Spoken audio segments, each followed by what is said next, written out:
Dari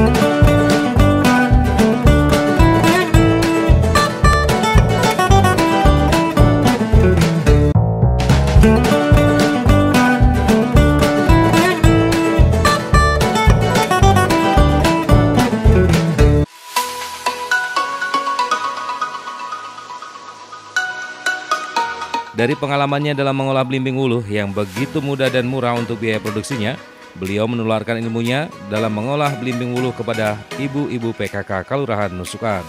Dari usahanya tersebut, Ibu Suswanti mendapatkan pendampingan dan arahan dari Dinas Koperasi untuk mendapatkan surat keterangan izin edar makanan yang ditandatangani oleh Dinas Kesehatan Daerah dalam bentuk PIRT.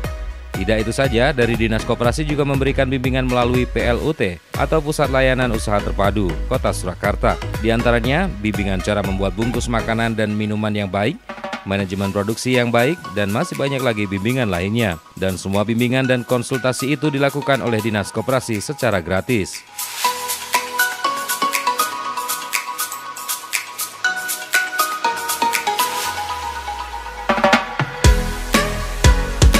Kemarin sudah Mas, saya sudah kita tularkan, gitu. Tapi ya namanya produksi, gitu. Mungkin masing-masing mungkin ada yang kemarin dari teman kita sudah saya tularkan di sana, Bu kok hasilnya beda nonton itu. Padahal kita juga sudah resep apapun kita share, jadi nggak apa-apa sih, wong namanya usaha kan. Saya punya ilmu nggak akan saya ambil sendiri, jadi saya punya ilmu mesti saya tularkan. Ilmu harus kita tularkan. Jadi kemarin cuma di Kelurahan Nusukan ini memang produk yang belimbing ulu yang awal mula memang saya. Jadi ada teman-teman ya juga ada sih, tapi kan enggak. Jadi yang sudah punya brand istilahnya memang di tempat saya. Jadi udah tahun ini kebetulan kita juga dapat karena kita tularkan ilmu ini, saya tularkan di PKK, dan kita sekarang ada membentuk kelompok-kelompok. Jadi setelah itu kita dapat binaan, ada bimbingan dari dinas, kita ada bimbingan dari Dinas Koperasi, Dinas Pertanian Kota Surakarta, dan satu lagi yaitu dari PLUT. Bahwa di PLUT itu sendiri ada, kan dibagi menjadi 5 kecamatan, masing-masing ada satu konsultan. Kecamatan Banjarsari kita dibimbing dan dibina oleh Pak Teguh Setiadi. Kami juga terima kasih karena kita sudah dibimbing dan dibina, jadi kita ada arah yang lebih baik. Kita cuma kendalanya sering namanya usaha mesti ada kendala, ada masalah. Satu mungkin kalau kemarin kita pemasaran. Setelah pemasaran karena dibantu dinas sudah agak lancar. Sekarang kita kendalanya kalau ada pemesanan, bahan bakunya yang nggak ada, gitu.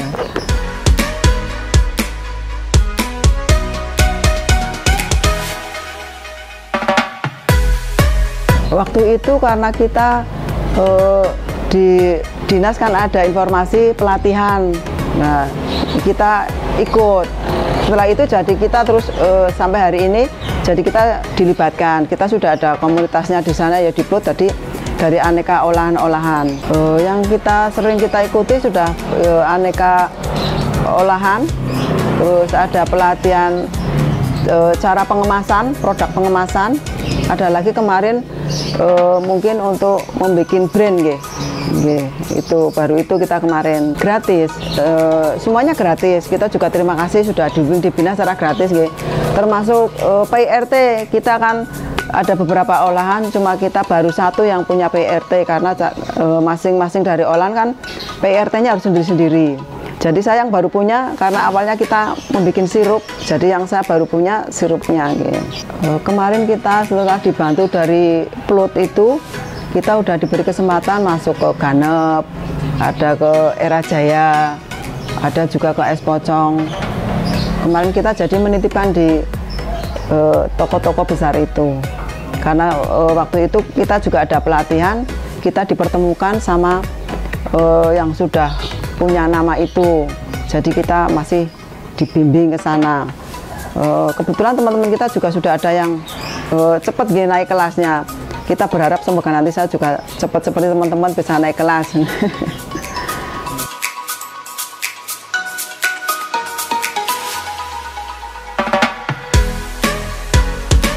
Selain dari bimbingan, usaha Ibu Suswanti juga pernah diikutkan beberapa kali untuk mengikuti gelar bazar murah yang diadakan oleh Dinas Koperasi untuk memamerkan semua produk olahannya kepada masyarakat umum di salah satu mal di Solo. Dari bimbingan itulah yang membuat Ibu Suswanti menjadi lebih bersemangat lagi dalam mengembangkan usahanya. Berawal dari satu produk olahan belimbing wuluh, sekarang menjadi berkembang beberapa produk. Di antaranya sirup belimbing wuluh, manisan belimbing wuluh, rujak kering belimbing wuluh, sambal belimbing wuluh, selai belimbing wuluh, dan masih banyak lainnya. Kendala yang sering Ibu Suswanti hadapi dalam menjalankan usahanya ini adalah mencari bahan baku belimbing wuluh itu sendiri. Karena dalam menyediakan bahan baku tersebut di pasar tradisional belum tentu ada setiap hari.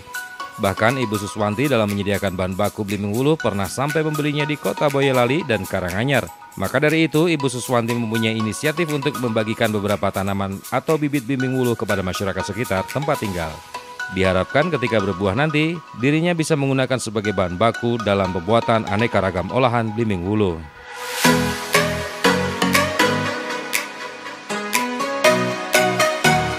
Nggih, otodidak itu tadi nggih, saya belajar sendiri.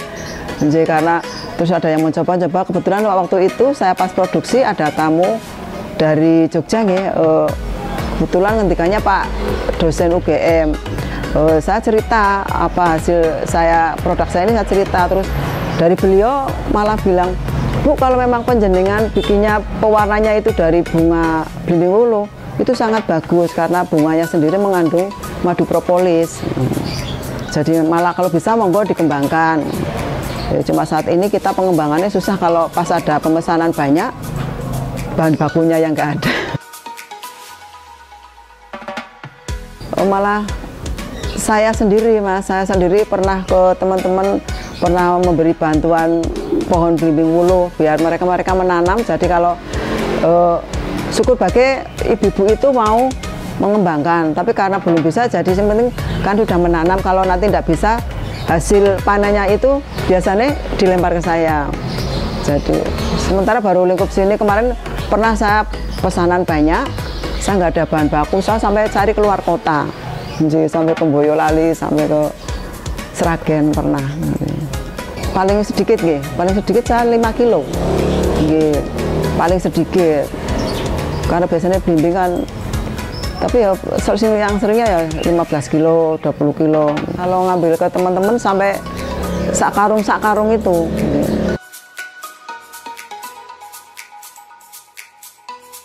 Di samping olahan belimbing wuluh, kita sudah mulai mengembangkan. Kemarin kita juga ada tetangga kok punya jambu air, dibuang-buang, akhirnya juga ditawarkan ke saya. Jadi saya ambil, saya olah seperti belimbing wuluh. Jadi kemarin ada jambu tersono nggih. Kalau kita orang Jawa bilang jambu tersono. Tapi kalau nama kerennya biasanya jambu Jamaika. Itu juga sama seperti belimbing wuluh, kita proses sama seperti itu. Jadi kita fermentasi, kita ambil airnya untuk menjadi sirup. Nanti ampasnya sama seperti kita olah seperti belimbing wuluh, jadi menjadi manisan, menjadi rujak kering, dan menjadi selai. Jadi kita sudah kemarin ada jambu air Jamaika itu bersama jambu kancing. Nggih. Sama segernya sih sama, jadi nggak jauh beda dengan belimbing wuluh cara pengolahannya. Harganya agak beda karena jambu mungkin ya nggak jauh beda sih. Kalau di sirup, yang sirup belimbing wuluh kan yang paling besar kan 30, yang itu cuma terpaut paling 1000 atau 2000, nggak terpaut jauh. Karena bahan bakunya juga lebih sulit. Mungkin secara kalau panen musimnya kan lebih lama yang jambu air nggih, timbangannya yang belimbing wuluh. Jadi perbedaannya cuma nggak jauh beda sih, sedikit. Sama sih, sama sih. Tapi karena biasanya karena konsumen karena jarang nggih. Kalau jambu air sama jambu tersono itu kan jarang. Jadi nggih, memang habisnya lebih cepat yang jambu itu. Nggih. Jadi kita kalau ada pemesanan itu nggih lama. Kalau belimbing wuluh kan agak nanti cepat nih, karena kan belimbing wuluh kan sudah mungkin setiap rumah tangga mungkin banyak yang menanam, tapi kalau yang jambu air kan jarang. Karena itu pohonnya besar, jadi mungkin jarang. Itu kebetulan karena teman saya punya pohonnya besar-besar 2, jadi sekarang kalau udah panen nggak kemana-mana, dibuang ke saya.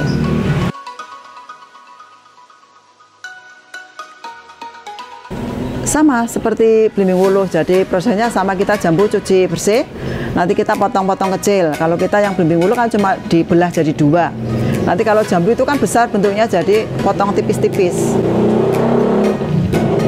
Prosesnya sama seperti belimbing wuluh. Hasilnya juga sama, nanti sama dengan belimbing wuluh sama, cuma kan rasanya aja yang jambu dengan belimbing itu aja. Untuk pewarna pun sama, jadi dari jambu sendiri itu saya juga nggak pakai pewarna tambahan. Jambunya kalau yang udah paling tua itu kan warnanya ungu sekali, jadi warnanya ungu. Jadi, kalau yang belimbing kan cuma nanti tinggal banyak sedikitnya bunga. Jadi, kalau bunganya sedikit nggak, paling agak pink, nanti kalau bunganya banyak nanti sampai merah. Tinggal tergantung waktu itu kan kita masih kendala pemasaran gitu, jadi kita kalau produksi tergantung kita permintaan gitu, jadi harganya standar untuk sirup yang paling kecil kita harga 15.000, yang agak gede nanti 25, yang paling besar 30. Dari harga 10.000 sampai 15.000, dari ada yang itu tadi jenis sambal, ada manisan kering, rujak kering, selai, cuma 10.000-an. Banyak yang sudah teman-teman yang testimoni sih, katanya banyak yang punya keluhan tulang ya. Katanya tadinya nggak bisa naik tangga, setelah konsumsi sirup belimbing wuluh katanya kok jadi enteng, bisa naik tangga. Banyak ada beberapa teman yang sudah langganan ke kita, jadi kalau kita pas bahan bakunya nggak ada ya cuma kita membutuhkan ibu itu yang sering memang sudah untuk kesehatan katanya.